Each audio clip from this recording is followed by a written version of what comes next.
अहिले हामी ठिक यो धौलागिरी माछापुच्छ्रे हिमालको रेन्जको अगाडि उभिएका छौँ। यहाँ ठिक अगाडि मैले यो जुन देखेको छु यो धौलागिरी हिमाल हो र यहाँ यो हिमाल देख्छ यसलाई सिस्नु हिमाल भनिन्छ।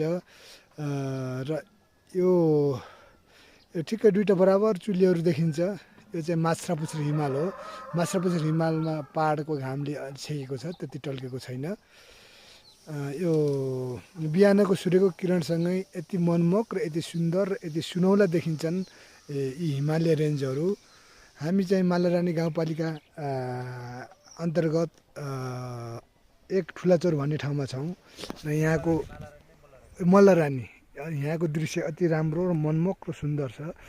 बिहानको मौसम चट्ट कुहिरो, बादल नलागेको, चट्ट फारेको र विशाल पहाडहरूको बिचमा अब राम्रो छ। एकदम पर्यटकीय हिसाबले पनि यहाँको एकदम सम्भावना बोकेको ठाउँ छ। तर यस ठाउँको चाहिँ अब प्रचार प्रसार र अब जुन जति हुनुपर्ने पर्यटन प्रबन्धन र पर्यावरण सम्बन्धी कुनै पनि अब जानकारी नभएर नै यो ठाउँ पछाडि परेको। यहाँबाट यति राम्रो भ्यू देखिन्छ।